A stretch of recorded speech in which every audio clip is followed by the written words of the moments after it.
أعوذ بالله من الشيطان الرجيم بسم الله الرحمن الرحيم.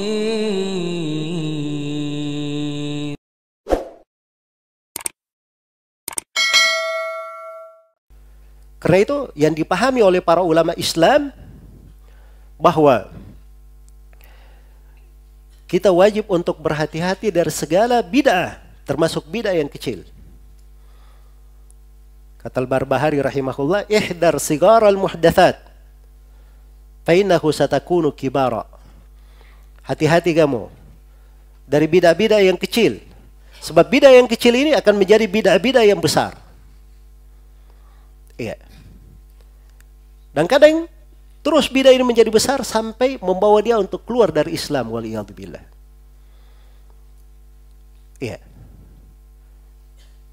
Nah, itu kita ada contoh yang harus kita ambil sebagai pelajaran dan renungan. Iya. Gimana itu? Kisah bid'ah amaliyah pertama dalam Islam. Bid'ah itu kan banyak ya. Bid'ah itu banyak. Ada i'tiqadiyah, ada amaliyah. Bid'ah i'tiqadiyah itu yang pertama dalam Islam. Ada yang mengatakan bid'ah qadariyah, ada yang mengatakan bid'ah syiah. Ya. Kalau bid'ah amaliyah yang pertama itu bid'ah dzikir berjamaah yang terjadi di Kufah. Jadi Abu Musa al-Asy'ari mendatangi rumah Abdullah bin Mas'ud. Melaporkan, saya melihat di masjid ada kelompok manusia berkelompok-kelompok. Iya. Setiap kelompok dipimpin oleh satu orang. Ayo, bertasbih 100 kali. Sama-sama bertasbih. Subhanallah, subhanallah, subhanallah. Tahmid 100 kali. Sama-sama baca alhamdulillah, alhamdulillah, alhamdulillah. Takbir 100 kali. Allah Akbar, Allah Akbar, Allah Akbar. Hah? Jelas ya?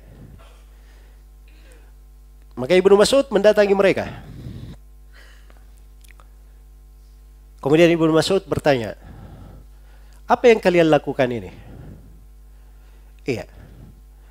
Apakah kalian berada di atas agama yang lebih baik daripada, apakah kalian berada di atas petunjuk yang lebih baik daripada petunjuk Nabi Muhammad SAW?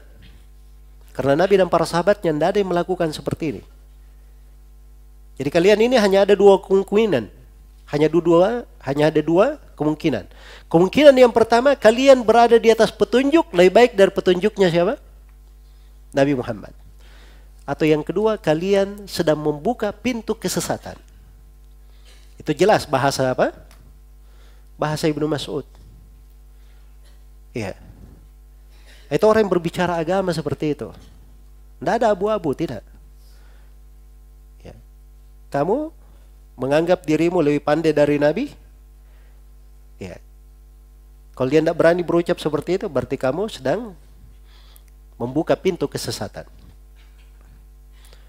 Jelas ya? Mereka berkata, Ibnu Mas'ud, kami ini melakukannya maksud kami baik. Ya. Itu alasan semua orang di masa sekarang. Melakukan bid'ah, maksud saya baik. Maksud saya cinta kepada Nabi. Ya. Kita tidak pernah berbicara tentang maksud dan niat orang. Jelas ya? Para ulama itu yang menjelaskan tentang bidah, mereka tidak berbicara tentang niat-niat manusia. Itu hal yang tidak diurusi memang, masalah niat antara mereka dengan Allah. Urusan niat. Tapi ini yang menjadi masalah, perbuatan ini tidak sesuai dengan sunnah Nabi. Menyelisih sunnah Nabi sallallahu alaihi wasallam. Iya. Baik. Karena itu suatu hari ada orang yang setelah sholat subuh dia sholat 2 rakaat, sholat sunnah. Ditegur oleh imam para tabi'in di masanya, Sayyid Ibnu Musayyab. Kenapa kamu sholat 2 rakaat? Orang ini berkata, wahai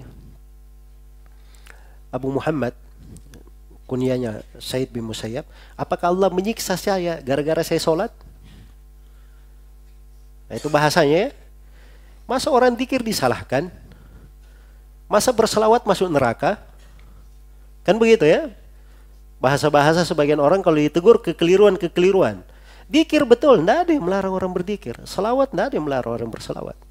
Bagus kalau semuanya pada tempatnya sesuai dengan sunnah Nabi Sallallahu Alaihi Wasallam. Sama dengan sholat. Sholat itu bagus kalau sesuai dengan sunnah.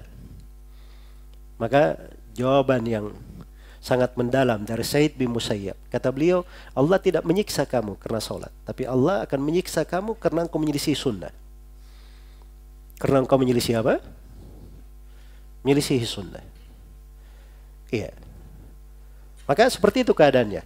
Ibnu Mas'ud ini ketika melihat orang itu, orang-orang yang berzikir ini, langsung beliau beri dua kemungkinan. Jelas ya? Apa yang terjadi? Ibnu Mas'ud berfirasat. Kata beliau, saya menyangka kalian-kalian ini yang dikabarkan oleh Nabi Sallallahu Alaihi Wasallam, beliau sebutkan sifat kaum Khawarij yang akan keluar. Ya, tabi'in yang meriwayatkan kisah ini itu bercerita. Maka kami melihat kebanyakan orang yang hadir di halaqah itu ikut bersama kaum Khawarij memerangi kami di Nahrawan. Jelas ya? Dari bid'ah kecil berubah menjadi apa? Menjadi bid'ah yang besar. Menjadi bid'ah yang besar. Itu hati-hati. Ya. Karena itu kenapa para ulama Islam itu setiap kali ada kesalahan, kekeliruan, mereka luruskan, mereka ingatkan supaya jangan terjadi hal yang seperti itu di tengah umat. Jangan sampai umat ini jatuh di dalam perkara yang bisa membahayakan mereka. Iya. Dan itu dari rahmat ulama Islam terhadap umat ini. Karena itu Imam Ahmad rahimahullahu ta'ala, beliau punya pendahuluan khutbah ya, yang sangat indah sekali maknanya. Imam Ahmad rahimahullahu ta'ala berkata, Alhamdulillahilladzi ja'ala fi kulli zamanin fatratan minar rusul. Iya. Segala puji hanya untuk Allah yang menjadikan pada setiap zaman ada masa, dari setiap zaman itu ada rasul di situ. Di setiap masa dari para rasul, baqaya min ahli ilm, ada sisa-sisa para ulama. Yad'una man dhalla ilal huda. Para ulama ini mereka mengajak orang yang tersesat menuju kepada petunjuk. Wa yasbiruna minhum alal adha. Para ulama ini bersabar terhadap gangguan yang berasal dari mereka. Diajak kepada petunjuk malah mereka disakiti. Mereka bersabar. Yuhyuna bi kitabillahil mauta. Para ulama ini menghidupkan orang-orang mati dengan kitab Allah. Hakikatnya mereka mati, dihidupkan oleh para ulama dengan ilmu. Diajak kepada kebenaran. Kata Imam Ahmad, wa yubassiruna bi nurillahi ahlal ama. Dan mereka membuat orang yang buta bisa melihat dengan cahaya Allah Subhanahu wa taala. Fakam min qatilin li iblisin qad ahyau. Betapa banyak orang yang sudah terbunuh oleh iblis dihidupkan kembali oleh para ulama. Ini orang yang tersesat keluar jalan, itu artinya dia sudah mati, terbunuh oleh iblis. Siapa yang bisa menghidupkannya? Ahlul ilm, orang para ulama.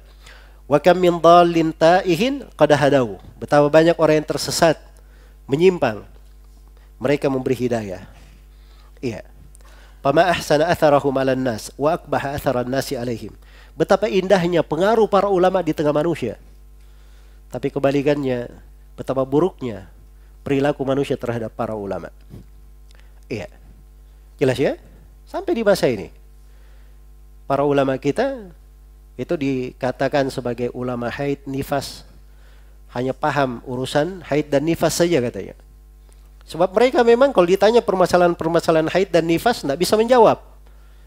Iya. Tapi kalau tanya tentang masalah-masalah politik, wah luar biasa.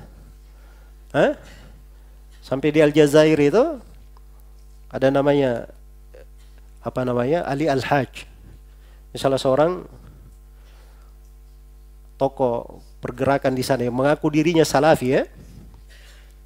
Ya, mereka bikin partai.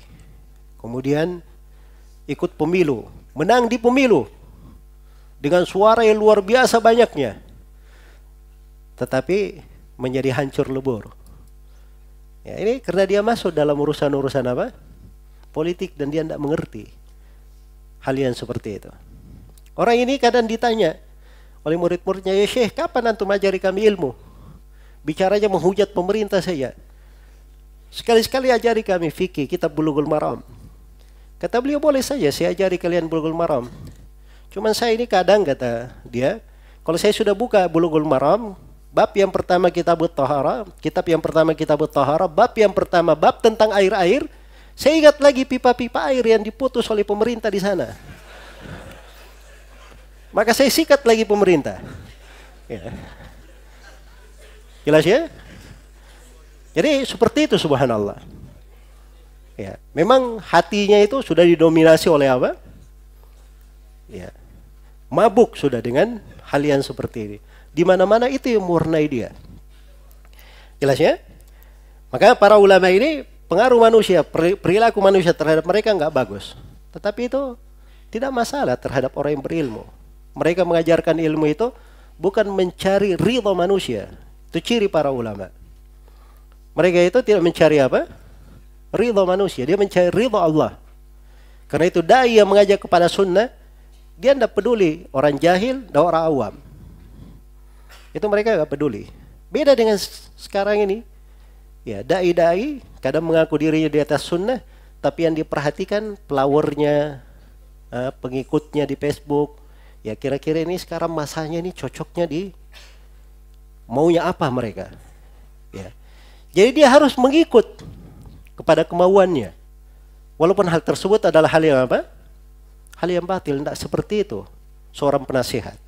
Seorang penasihat itu ketika ditanya tentang obat, dia berikan obat yang benar. Obatnya pahit, dia tidak suka, itu urusan dia.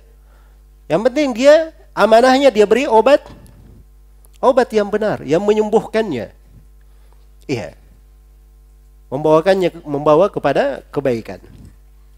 Baik. Alhamdulillahi Rabbil Alamin. Segala puji bagi Allah, Tuhan seluruh alam.